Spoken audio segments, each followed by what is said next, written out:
ఇంకొకటి మీ పార్టీలో వాయిస్ వినిపించే అయ్యన్నను అలాగే రఘురామకృష్ణంరాజును స్పీకర్ పదవులు ఇచ్చి వాళ్ళని కట్టడి చేశారనుకోవచ్చా? ఏమంటే అయ్యన్న పాత్రుడు గారు మా పార్టీ వెరీ సీనియర్ లీడర్, చాలా యంగ్ ఏజ్లో మినిస్టర్ అయిన వ్యక్తి.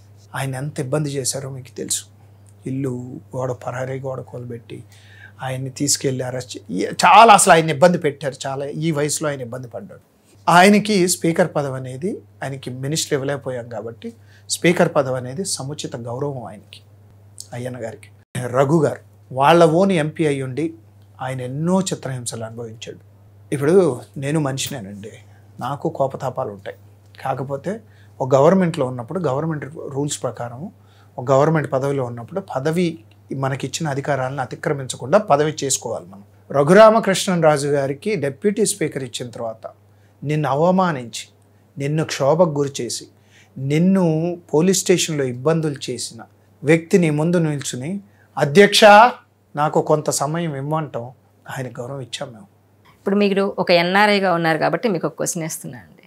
ఎందుకంటే అమెరికాలో ఇప్పుడు ట్రంప్ సర్కారు ఏర్పడింది. ఆయన రూల్స్ మాత్రం చాలా కఠినంగానే ఉన్నాయంటున్నారు. మన తెలుగు రాష్ట్రాల నుంచి చాలామంది పిల్లలు కానీ ఉద్యోగాల కోసం కానీ చాలామంది వెళ్ళారు. ఆయన రూల్స్తో ఇబ్బందులు పడుతున్నట్టుగా మనం చాలాసార్లు చూస్తున్నాం. ఇప్పుడు ఏంటి తెలుగు పిల్లలకు కానివ్వండి, ఉద్యోగాలు చేసుకోవాలనుకునే వాళ్ళు కానివ్వండి, అమెరికా వెళ్ళాలి అనుకున్న వాళ్ళకి మీరు ఇచ్చే మెసేజ్ ఏంటి ఒక ఎన్ఆర్ఐగా? ఏమండి, నేను ఒక విషయం చెప్తానండి.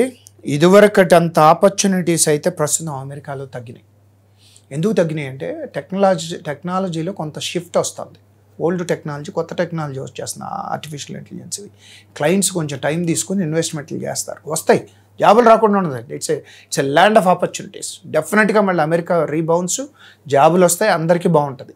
కానీ ఇప్పుడు కొంత కష్టంగా ఉంది. ప్లస్ అడ్మినిస్ట్రేషన్ కొంత టైట్ చేస్తుంది. ఎందుకంటే వాళ్ళు అమెరికా ఫస్ట్ అనే ఒక నినాదం తీసుకుని వచ్చారు. వాళ్ళు ఎక్కడైనా సరే ఆ ఫస్ట్ అన్నప్పుడు రాష్ట్రాలు దేశాల్లో మనం కొంత చేంజ్ కనపడుతుంది, విడిపోటాలు కనపడినాయి మనకి. ఇవన్నీ మనం చూసాం, మన హిస్టరీలోనే ఉంది.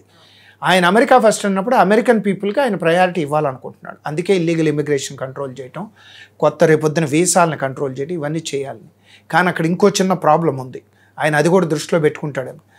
యూనివర్సిటీల్లో చదివే విద్యార్థులు ఎక్కువ మంది అమెరికన్ విద్యార్థులు కాదు, బయట దేశాల నుంచి వచ్చేవాళ్ళు.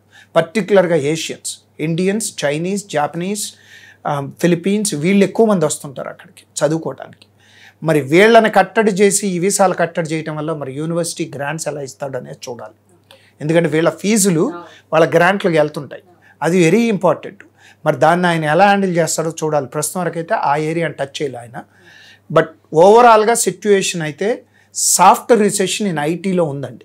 మనం ఐటీ పీపుల్ ఎక్కువ. సాఫ్ట్ రిసెషన్ ఉందంటే జాబులు రావట్లేదు, ఓపీటీ వాళ్ళకి జాబులు కష్టంగా ఉన్నాయి, ఎక్స్పీరియన్స్ వాళ్ళకే కొంచెం ఇబ్బందికరమైన సిచ్యువేషన్ ఉంది. బట్ ఇదంతా మారిపోద్ది, మనం వరి అవ్వాల్సిన అవసరం లేదు. America is a land of opportunities.